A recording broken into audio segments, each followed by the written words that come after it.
Are we about to find life far from Earth? Today, we know thousands of worlds on stars other than our Sun, the so-called exoplanets. Since the appearance of the first of these, with conditions making life impossible, to the most recent, which are very similar to the Earth, the great progress made in the last 25 years leads us to think that we are getting closer and closer to the discovery of an inhabited planet. But discovering life somewhere in our galaxy will not be easy. Scientists must face major technological challenges. We are separated from other stars by vast distances, and many questions still remain unanswered. How did life start on Earth? In what kind of habitats could it appear and develop? Astonishing projects await us, such as that of the James Webb Space Telescope, which is capable of studying the atmospheres of planets in search of signs of life, and that of the ELT, a gigantic telescope that will open the door to an unknown universe. This is the time for the dream of a whole generation of astronomers to come true. Because in the end, the search for other worlds can provide a reply to the question, are we alone in the universe?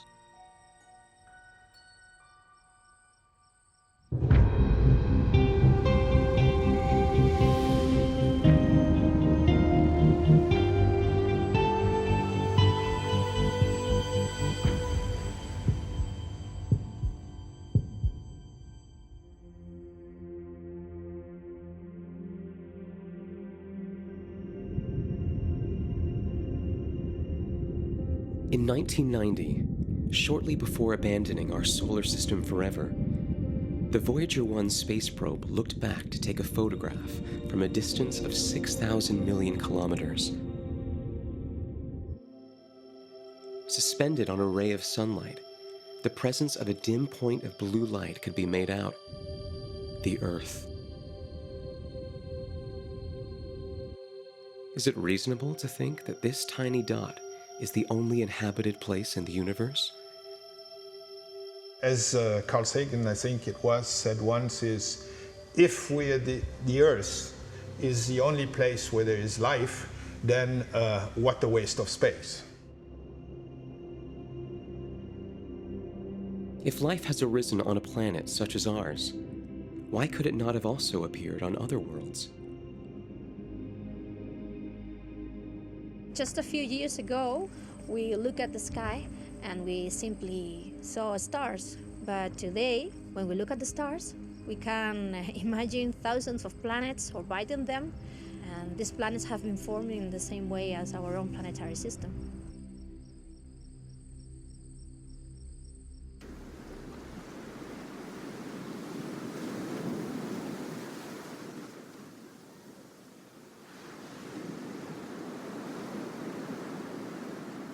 How big is our universe? How many stars are in it?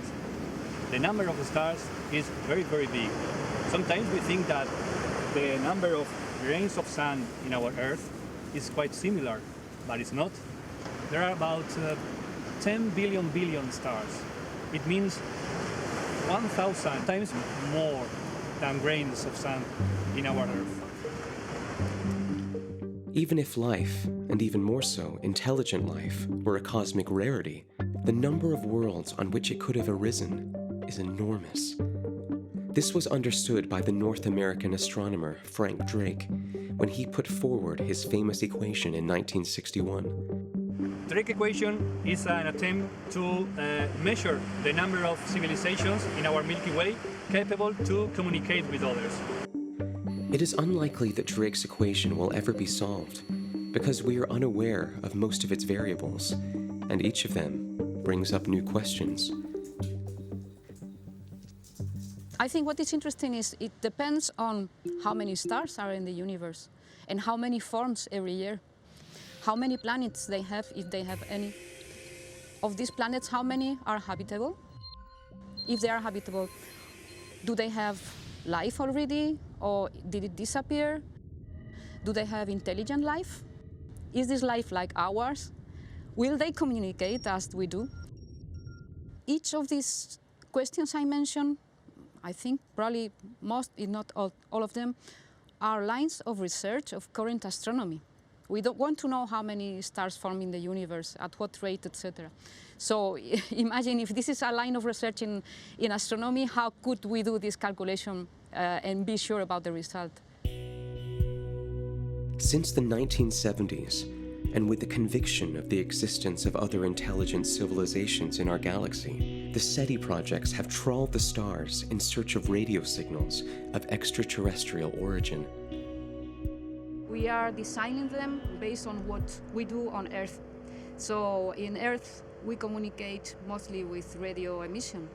And in fact, this is the best way to detect signals from humans from the outer space.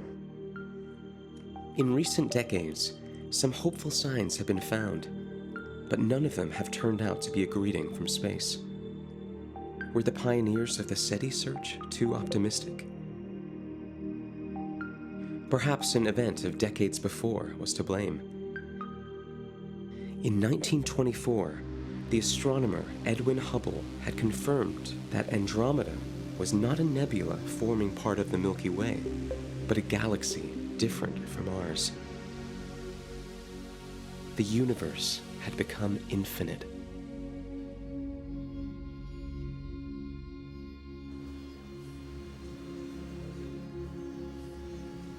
Until a century ago, everybody thought that our galaxy was the only place in the universe. Now, we know that little dots that look like stars are actually other galaxies. So yeah, we have changed a lot, and our mind cannot really understand very well the idea of infinity. We can use it mathematically, but our brain did not evolve to understand this kind of concept. If the universe is infinite and is full of galaxies, each containing thousands of millions of stars, it seems logical to think that other intelligent civilizations like our own exist. Why then have we not yet had news from any of our galactic neighbors? This is what Enrico Fermi put forward in his famous paradox. Enrico Fermi, an Italian physicist, posed the question of where are they? Meaning is that we have not seen or detected any signals for an alien civilization. And there are several reasons for that, possible reasons. One of them is that there aren't any other civilizations in the galaxy, so there's no way we're going to get any signals. Or we are not in the same space and time frame. Life arose on Earth over 3,500 million years ago, but we've been giving off signals that can be detected by others for only 100 years. What are the possibilities of coinciding with another civilization in our galaxy in such a short period of time? If we add to this difficulty the vast distances that separate us from other worlds, things get complicated. If we have a civilization that is 20,000 light years away, even if we detect a signal today, it'll take 20,000 years to get our answer to them, and then if they answer back, it will be 40,000 years. So this is not really a very productive dialogue that we could have. Now, the galaxy is 100,000 light years in dimension, so that's a huge place. The question is, do we really know whether there's another civilization? Maybe there has been, maybe there will be, maybe there is. For the time being, we just don't know. We do not know if we are alone or not, but we have discovered many things about the universe, which is amazing because astronomy involves a major difficulty. We cannot bring our subject of study into the laboratory. Often, we cannot even see it. How then has it been possible to accumulate so much knowledge? The key lies in observation and in making use of the opportunities that the universe itself and its physical laws offer us.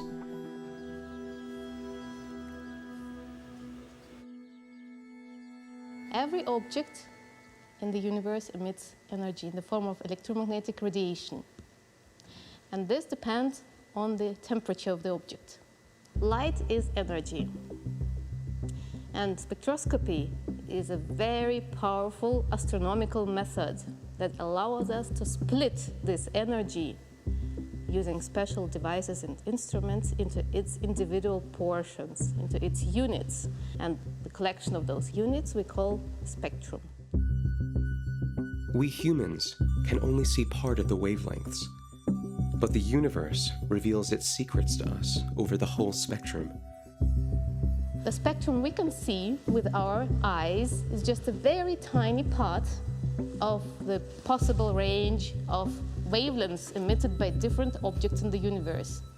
So, of course, different objects emit. Some of them emit most radiation in the infrared, or in the optical spectrum, or in the UV, or in the X-ray, and that tells us what are the inner makings of stars, planets, what is the structure of galaxies and of the universe on larger scales.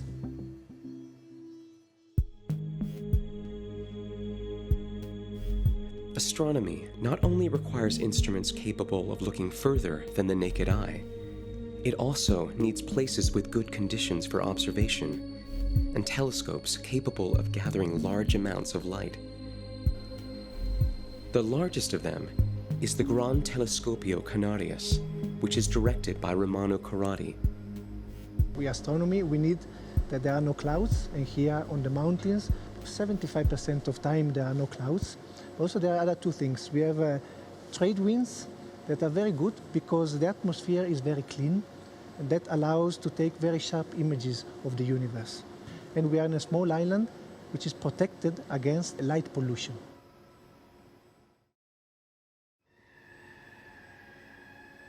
Here what we do is to collect the light and then to get images or to analyze the light that comes from the stars. And to do that, we have different instruments. Some instruments are able to see the kind of light we can see with our eyes, and some other instruments are able to see light that our eyes are not able to see, like infrared light.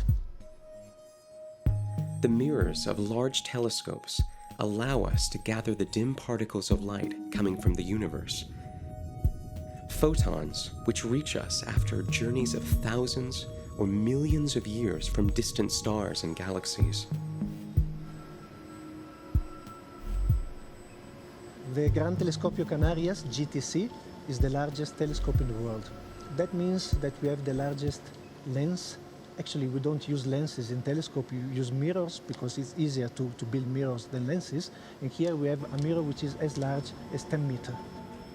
That's very important for astronomy, because especially to look for exoplanets, where they're very close to other stars.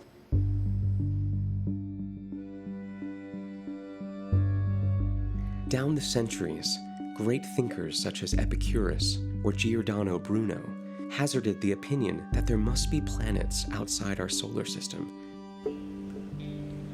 It was not, however, until the 1990s that the development of technology allowed their detection. Until 20 years ago, the 8th planet of the solar system were the only planet we knew in the entire universe. The fundamental question that everybody thinks about, the origin of life, is there life elsewhere in the universe? The first thing you need to have is a place where life can exist. We always thought, we astronomers, or at least some of us, that there should be other planets. It looked like, from a theoretical point of view, a natural byproduct of star formation. Geneva was the setting for the first search for other worlds.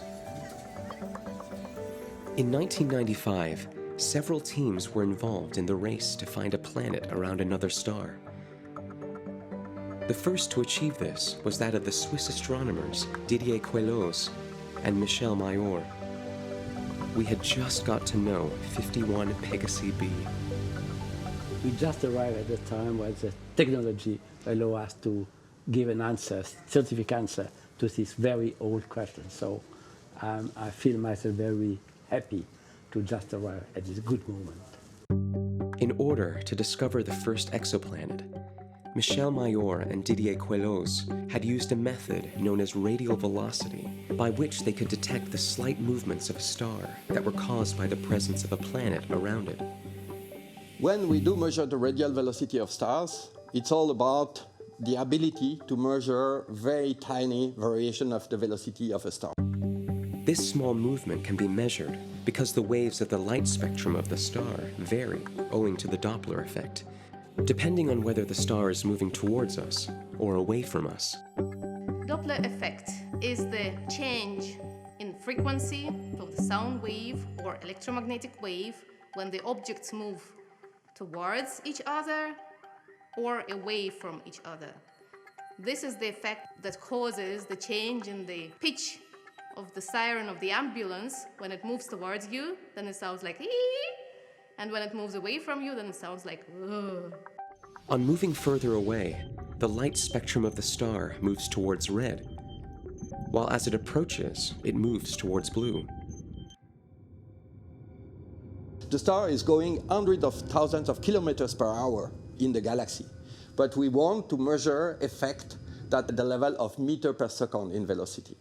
So the effect of Jupiter on the Sun is 12 meters per second, and the first generation of instruments were able to get to that precision, so we detected first big planets like Jupiter. The pioneers in the search knew that with the technology available, they would only be able to detect giant planets such as Jupiter. To obtain a result, therefore, they would have to wait several years for these to complete their orbits. The surprise came when only a few months after starting their project, Michel Mayor and Didier Queloz announced their discovery of 51 Pegasi b, the first extrasolar planet. When we have discovered 51 Peg, it was so unusual object, with a period of only 4.2 days and the mass about half of the mass of Jupiter. This was a complete disagreement with the theory. Our solar system is sort of a big star in the middle, the Sun. Closest to the Sun, the small, what we call terrestrial planets. There is Mercury, there is Venus, the Earth and Mars. And then beyond, you have the bigger planet, Jupiter, Saturn, which are mostly gas planets. And then even further out, we have the so-called icy giants, Neptune and Uranus. This image of these planets with small rocky objects close to the star and larger planet, gas planet further away, has been the way people have imagined planet system would be. When we discovered the first exoplanet, this was a big surprise because they don't look like this.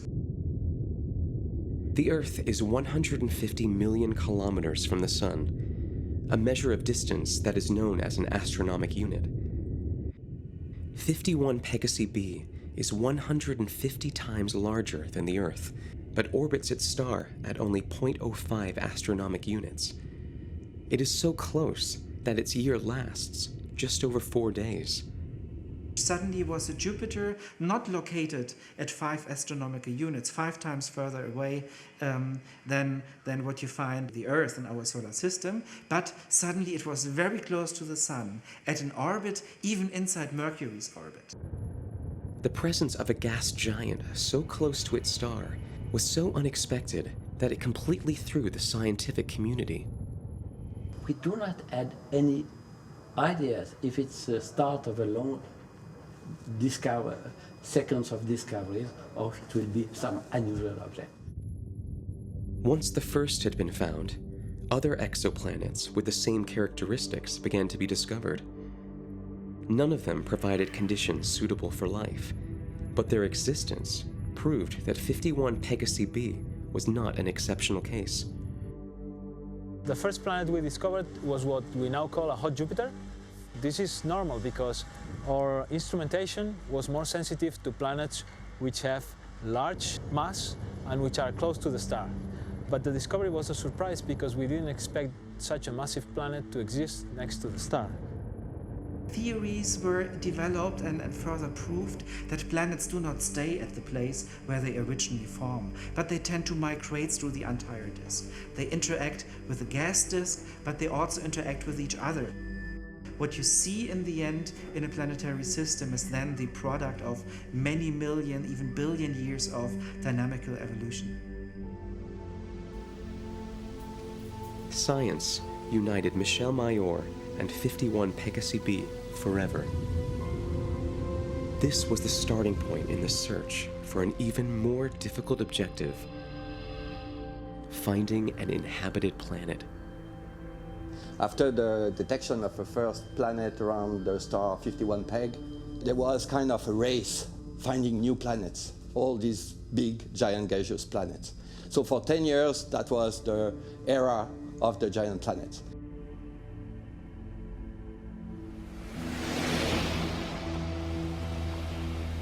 While Michel Mayor was beginning the search that would lead him to discover the first exoplanet, another team was doing the same using a different technique. Hans Digg was a member of this team. In 1994, I was still in the United States, and I was approached by a colleague, Lawrence Doyle, who proposed me an experiment to search exoplanets, which at that time I really had heard about, practically the first time about exoplanets.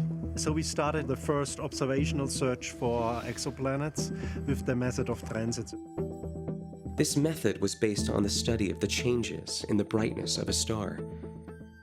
And one doesn't see the planet itself. What one sees is the brightness of the star.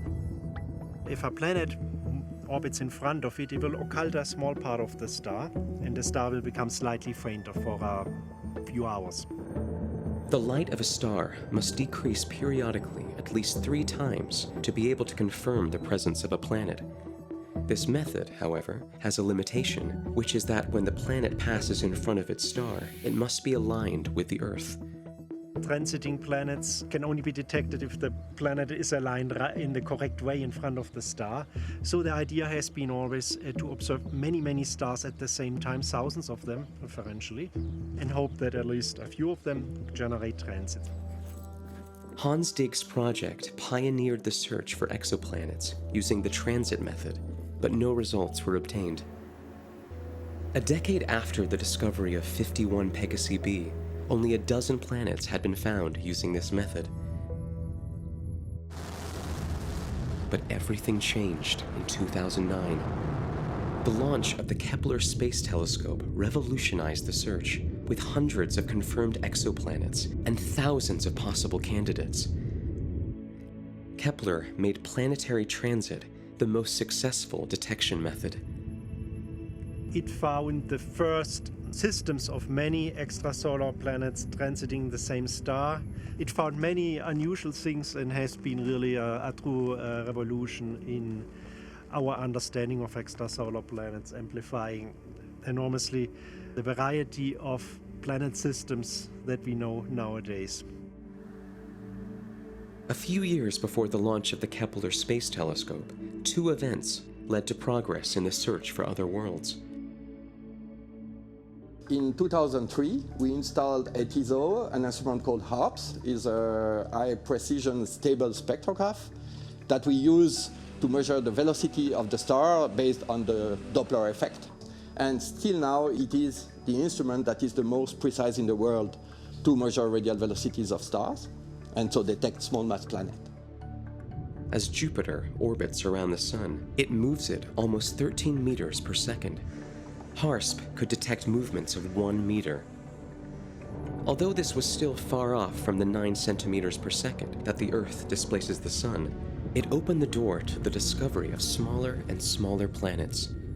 If you look in our solar system, there is nothing between planets like the Earth and planets like Uranus or Neptune, Saturn and Jupiter, the giant planets. But in all or most of the other solar systems, there are what we call super-Earths or mini-Neptunes, meaning planets that are probably mainly rocky, but with masses between 2 and 10 times the mass of the Earth. Those are not known in our solar system, but they are ubiquitous in the universe. In 2004, a second name appeared to mark a historic moment. 2M1207b, the first extrasolar planet to be directly visible. There is two difficulties when you want to look at planets. So planets, as you know, they are not very bright objects, okay? And the stars are very, very bright. And the other characteristics of the planets we want to look at is that they are very close to the star. The problem is about the same as if you would want to observe a firefly, which is a small insect which produces light, that sits on the bulb of a lighthouse, and you want to observe it from a distance of about 5,000 kilometers. If we wanted to see the firefly better, we would turn off the light. So let's turn off the star. You need to develop specific techniques and instruments to remove the star light and let appear the image of the planet. But this is not the only difficulty. In order to achieve such a clear image, we would need to eliminate the atmosphere of the Earth. As this is not possible, we have to use a complex technique known as adaptive optics. Adaptive optics is a control system where you sense the optical distortions from the atmosphere that is occurring on a light wave that travels through the atmosphere by using a wavefront sensor. And this information is then fed back to a deformable mirror that corrects for these disturbances in real time. And it does that about 1,000 times a second. The advantage of the direct image is that it allows us to obtain a great deal of information on a planet. Its size, composition, orbit, temperature. The disadvantage is that we can only obtain a direct image of young planets or of those which are a long way from their star. With most of them, we will have to continue using indirect methods, such as radial velocity, which gives us the minimum mass of the planet, or the transit from which we can ascertain its size. If we already know the mass, and we have the radius, then we can compute the mean density of these planets, and that tells us a lot whether these planets are rocky or are gaseous. Combining transit and radial velocity is the key to getting to know the characteristics of a planet, although this is not always possible. Proxima b, the nearest exoplanet, was detected with the radial velocity method. As its orbit is not aligned with the Earth, however, we have not been able to find out its size by means of transit. Chance has a role to play in transit. With radial velocity, on the other hand, success is virtually assured, provided that the planet is not at a great distance from us. For this reason, new search projects are concentrating on the stars closest to the Sun. In this vicinity, we see that the frequency, the occurrence rate of planets is very large. At least 50% of the stars have planets, and even small ones. So if we extrapolate a bit, it means that one star every 2 has a planet in the galaxy. There are 100 billions of stars in the galaxy, and there is at least one planet for half of them, so there are hundreds of billions of planets in the galaxy. Not all solar systems are ideal for life as we know it. A wide diversity of stars exists that are classified mainly by their temperature. If we have to choose a good place to live, it is best to avoid the hottest and most massive stars of the universe.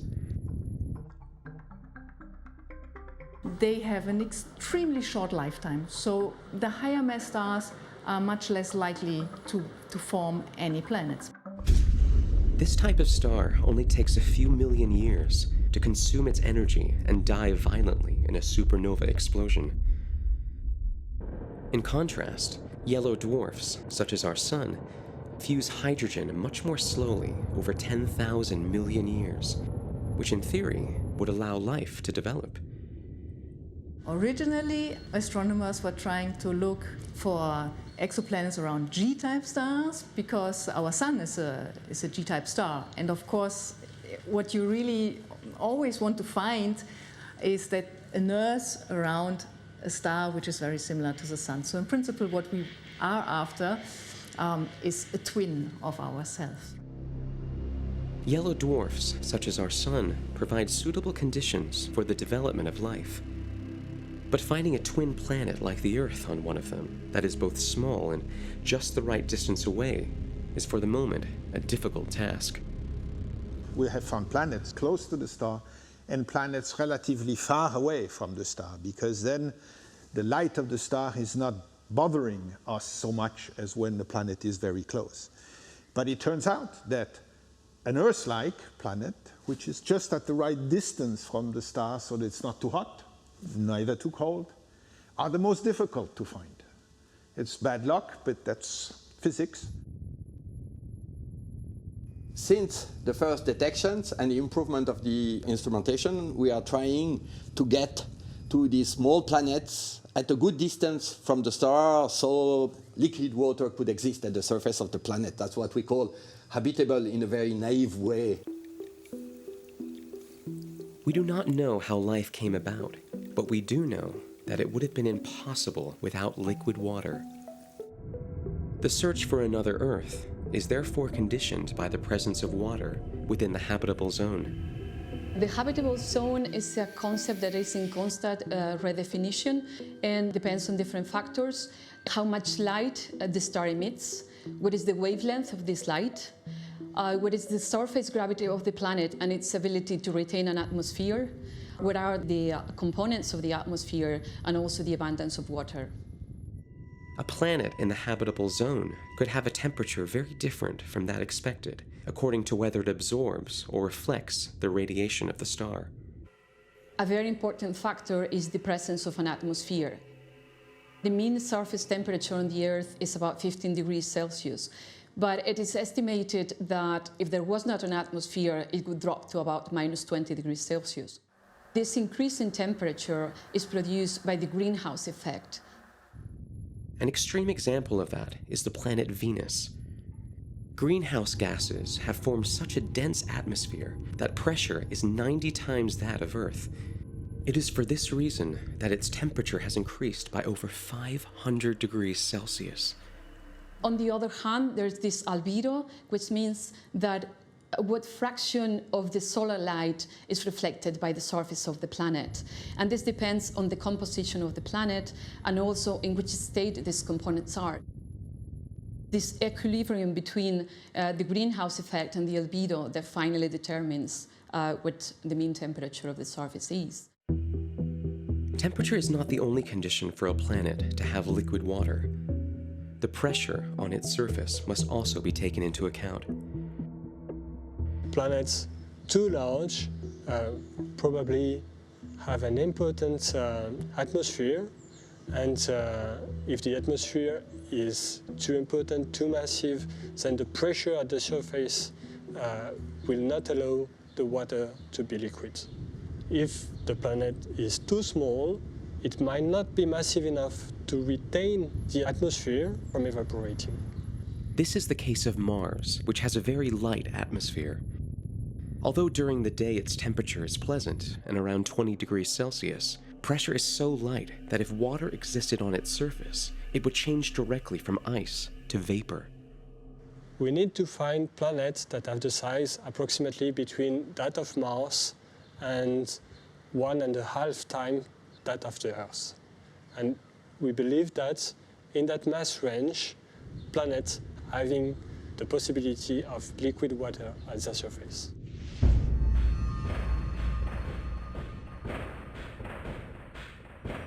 Thousands of millions of years ago, Mars was very similar to our planet. Perhaps it once held life, and below its surface, this life may still exist. Today, we know that some regions of the Earth that were considered sterile contain extremophilic microorganisms capable of living under extreme conditions of temperature, pressure, or acidity. It seems that life is highly adaptable. Life is very tenacious, and even in extreme sites, we find bits of it, a few species hanging on or well adapted to those environments.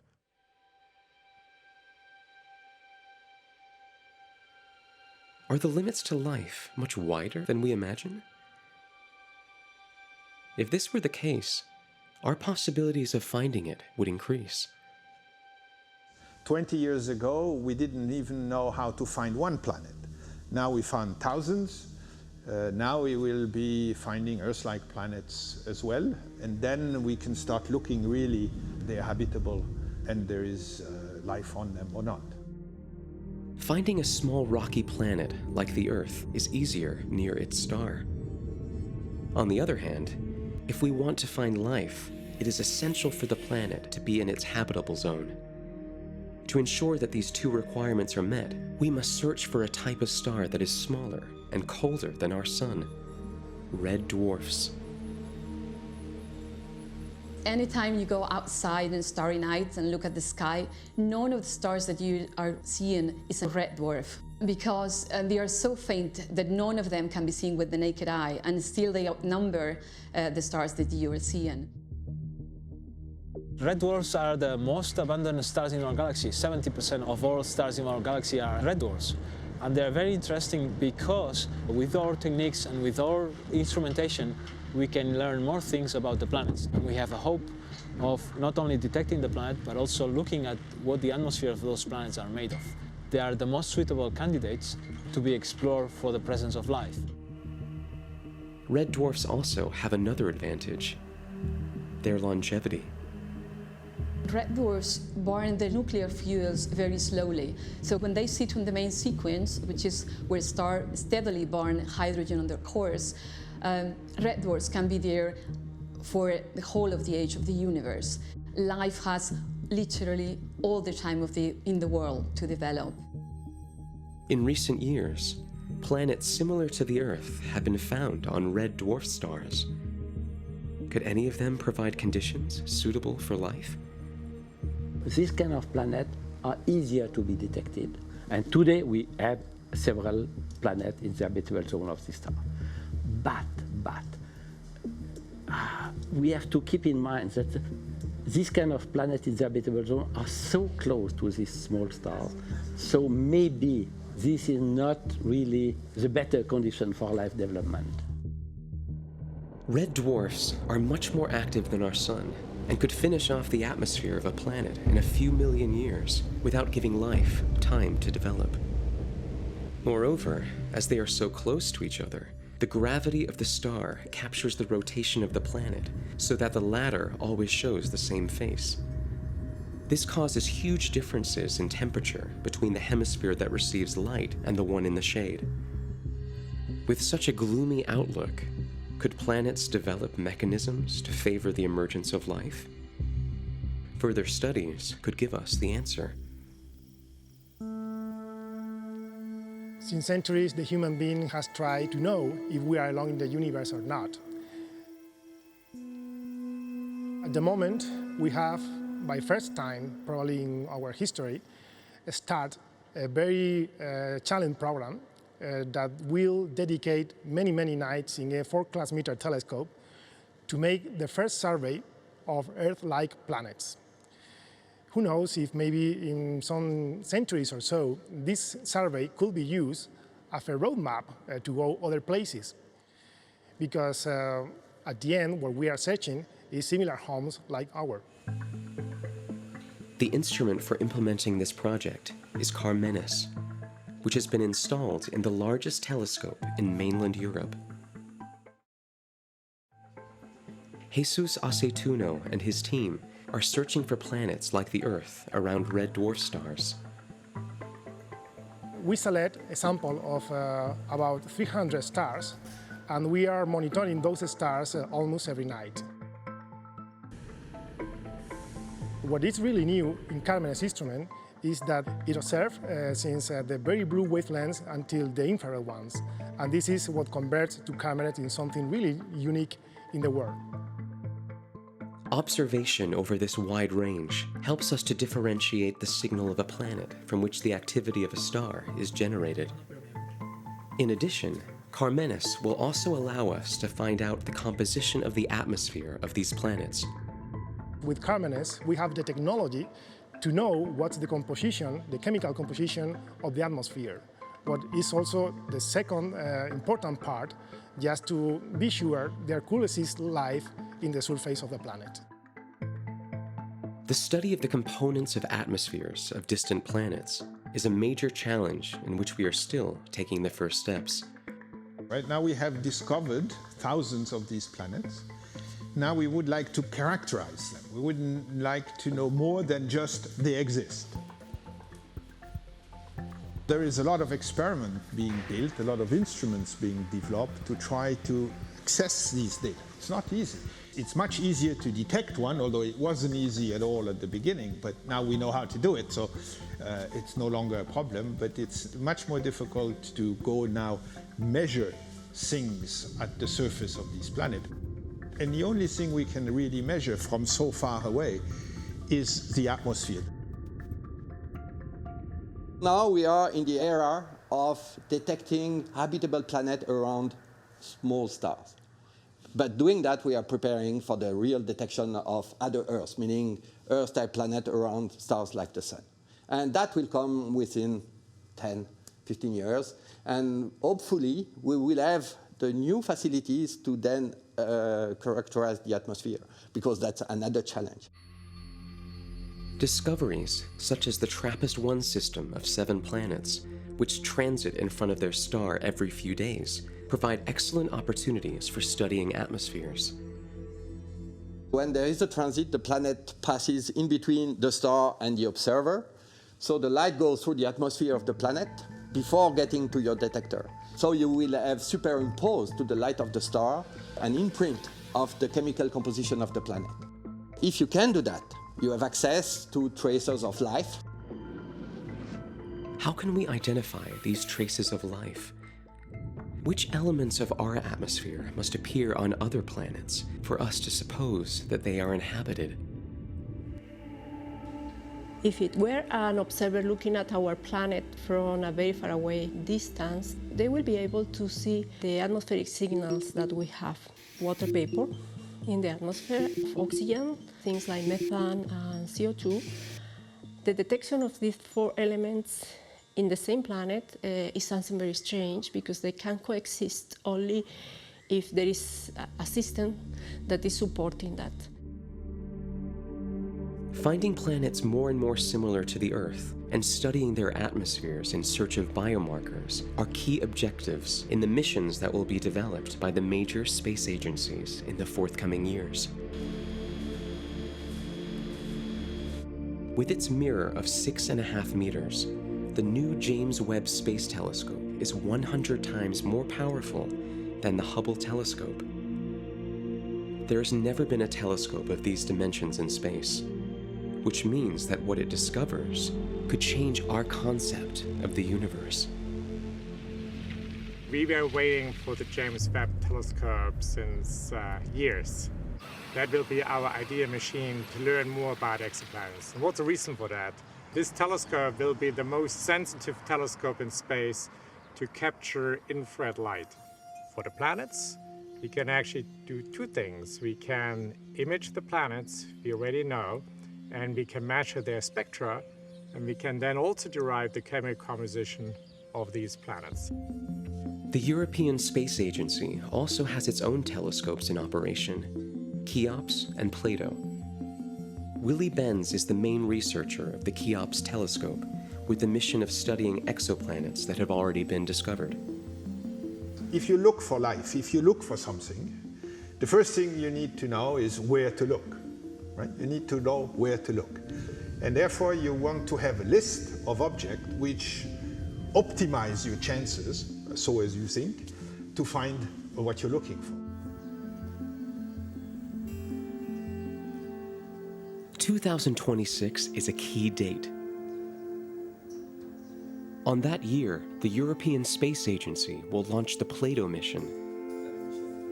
Michel Mayor and Stefan Udry, pioneers in the search for exoplanets, believe that Plato will be essential if we are to find a twin planet for the Earth. On sent toute une poussée maintenant vers les planètes habitables autour des toutes petites étoiles. Ouais, c'est clair. Parce que c'est ce qui est accessible maintenant. Bah oui. Moi, j'ai bien repris, en fait. C'est un peu le thème de ce que j'ai dit à Trondheim. C'est que la recherche des planètes autour d'étoiles de type solaire, des planètes habitables autour d'étoiles solaires, actuellement... C'est Plato, hein. Jusqu'à Plateau. Voilà, avant Plateau, on ne peut rien faire. Ouais.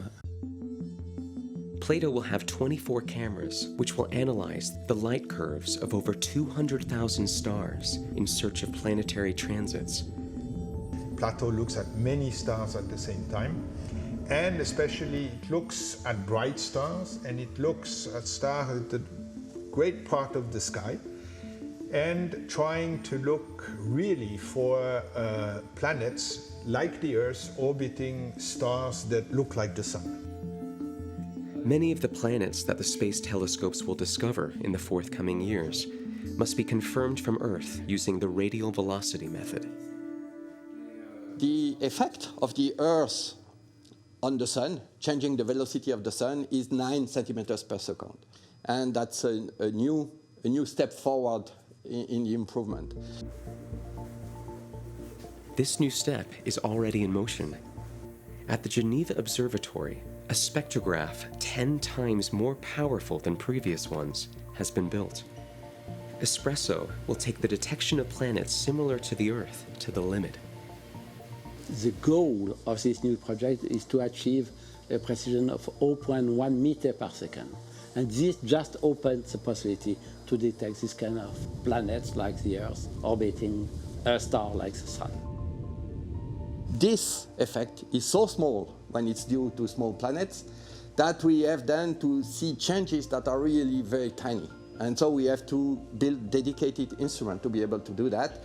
Put the instrument in a vacuum so there is no change of temperature, of pressure, because a change of 1/100th of a degree or 1/100th of a millibar in pressure will already be induce an effect that is 10 times bigger than the effect of the Earth on the Sun.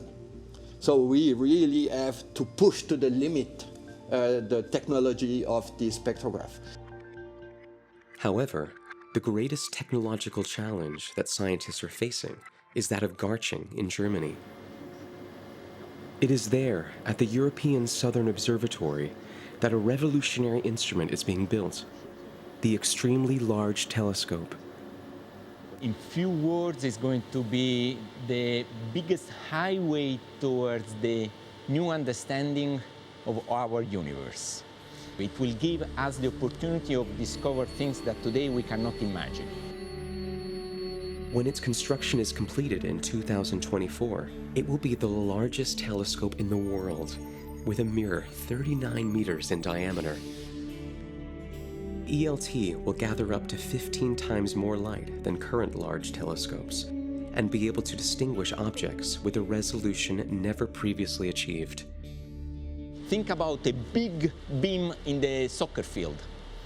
Put 10 centimeters away from it a little LED. Well, they are asking me to distinguish, to resolve the light of this LED from the light of the big focus, okay? But from 200 kilometers away. The true potential of the ELT will be its capacity for capturing images of exoplanets on nearby stars. Now, it won't be an image in the sense that you will not see continents and water and clouds. What we'll see is a point source. But by looking and actually seeing that point source directly, it gives us the possibility to take the light from that point source and split it up into its component rainbow colors. And if we can find evidence for molecules in the atmosphere of those planets, such as ozone and methane, then we will definitely be able to show unequivocally that life exists on those planets. The universe that we discover with the ELT may cause in us the same astonishment that Galileo felt when he looked through his telescope for the first time. If you look back at how our understanding of the universe has changed in the last 30 years, it's hard to imagine how much more of an understanding we'll have in another 30 years. But I think I'm confident that in that time frame, we will have characterized planets around other stars. We will have found the evidence that life actually exists around those other stars.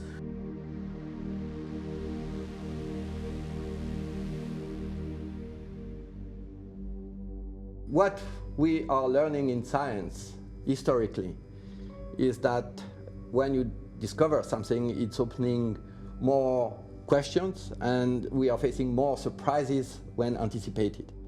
The first planets that were detected were Jupiter, but very close to the star. And we know that they cannot form there.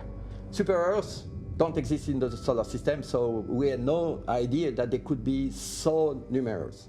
there is a huge diversity. So that's for the habitat, for the development of life.